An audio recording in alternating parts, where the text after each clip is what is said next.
Six Nations 2021 is about to get underway against all the odds with the pandemic and new variants and whatnot.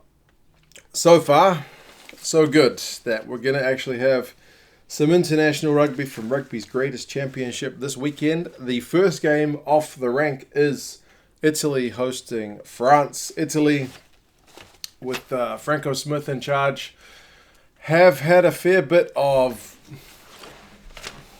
I don't want to say praise, but at least people saying that the work he's doing seems to be slowly coming along. Some of the top pundits have analysed their play, and it seems to be there are only a few good passes or some, maybe a bit of fitness away from being competitive for 80 minutes, which has been a problem in recent times. They tend to slip away at the end of games. However, they're up against a pretty bloody good French team, man. French team properly, one or the other, on the up.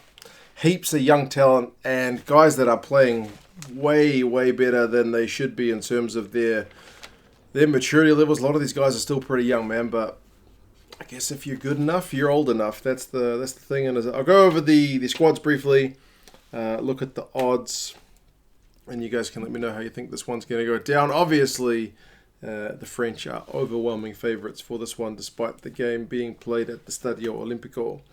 It is on this Saturday. It's the 6th of February. The local kickoff time is 3:15. For us in New Zealand, it's the middle of the night. So this is going to be one to watch when I get up in the morning, and hopefully avoid the radio for spoilers. In terms of the lineups, the Italians are going with a 6-2 split. So they're, when I was talking about wanting to keep fresh legs for 80 minutes, I would imagine that's a big part of it.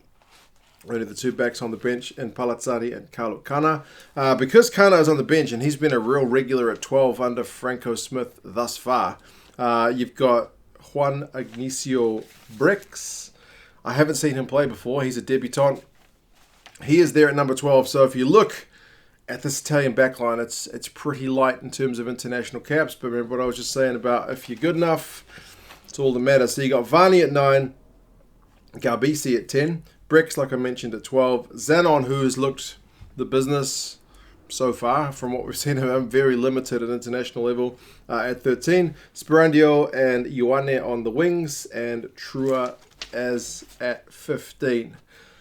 When you look at how many caps are in this back line, Varney 3, Garbisi 5, Ioane 1, Brex none, Zanon 4, Sperandio is the experienced guy in the lineup with 6, and Trulla has got 3. So it's a very, very light on experience backline for the Italians. It's slightly more beefier when you look at the forwards. Traore, Bigi, and Riccioni are the starting front rowers.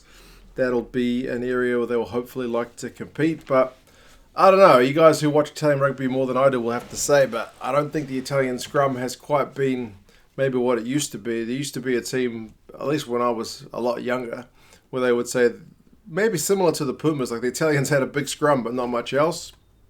They've got some flashy backs now, but the scrum's going to have to do the business, otherwise they could be going backwards for large periods of the game. Lazzaroni and Sisi are your locks. Negri, Meyer, and Lamaro are your loosies. So there's obviously some pretty big names missing, with Pellegrini, with Bramstein, but injury has kept these guys out. So it's for these other guys to step up. Having Negri back will hopefully help them in terms of a bit of experience there.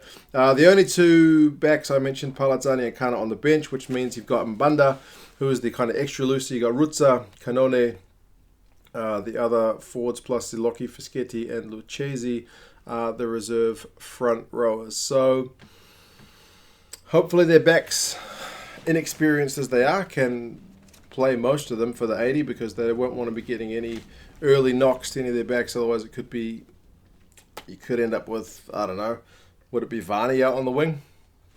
We'll have to wait and see.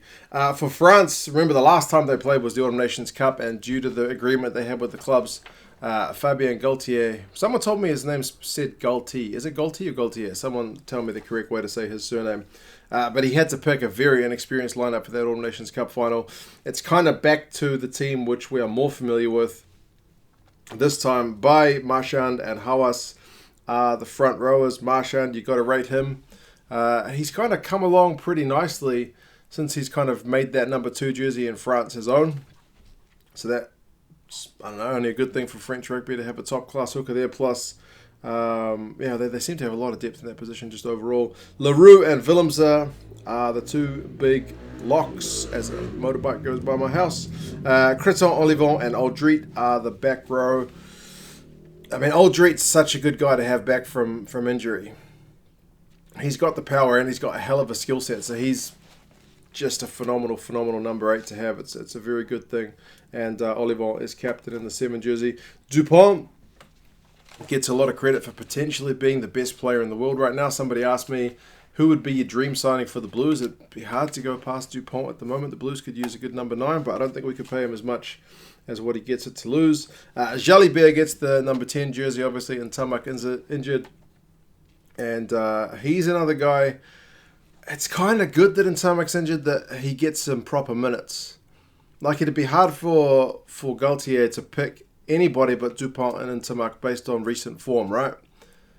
But he does need to spread the minutes around, so he's kind of forced to do that with this injury to Ntamak. So it's a good thing. I'm looking at it as a good thing. Maybe it's slightly going to hurt their Six Nations chances. I swear that motorbike's just gone back down the street the other way. Where are you going, man?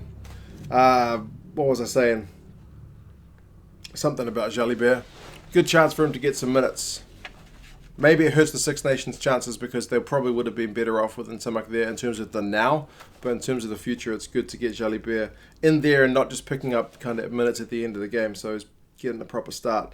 Fiku and Vincent are your midfielders. Remember, there's no Vakatawa. He is injured, but it's still a pretty good-looking midfield. Villiers is one of the guys who I've only really seen since the Autumn Nations Cup. And he's not all that big, but he's lightning quick, so good to have him. Teddy Thomas, he's a risk-reward player. I think I probably say this every time I mention the guy. He can be absolutely magic and do something that nobody else can do on attack. And on defense, he can surely let you down, but they'll be hoping to go forward against Italy, so maybe we won't see too much of him defensively. And Toulon is retaining his spot at fullback after the Autumn Nations Cup, and man, he was the business. He really controlled the game at the back for France in a game where, especially in that second half, they didn't have a whole lot of possession in the Autumn Nations Cup final. His positioning play and his kicking at the back really allowed France to tactically remain in the game until they lost it at the end. But yeah, the bench, you've got Pinot on there. It's good to see him back in the French lineup. Carbonell, Serran, so slightly more experienced number 9 on the bench, but Dupont should still get the majority of the minutes. Eldegueri is there, Tofa Fanua. I'll put the full lineup in the description if you guys want to read the lineups through yourself. But yeah, certainly a much more experienced team than the Italian one, at least in the backs anyway. But again, you've still got some guys who are kind of light on caps in certain positions, Jalibert, Villiers and whatnot. But much change from the Autumn Nations Cup. The last 5 games between these teams have all gone France's way, and it's a long time between drinks since we've seen an Italian win over the French. You've got to go all the way back to 2013, and over the last 5 games, which is a combination of Six Nations, Rugby World Cup warm-up, and Autumn Nations Cup, average score in those 5 French wins, 35-15. Bro, what are you doing on your motorbike? I'm just bored. This is a small street with judder bars on it, bumps. Can't go very fast. Don't know. 35-15. 35-15, so pretty comfortable. The Rugby Forecast algorithm has France by 22 points.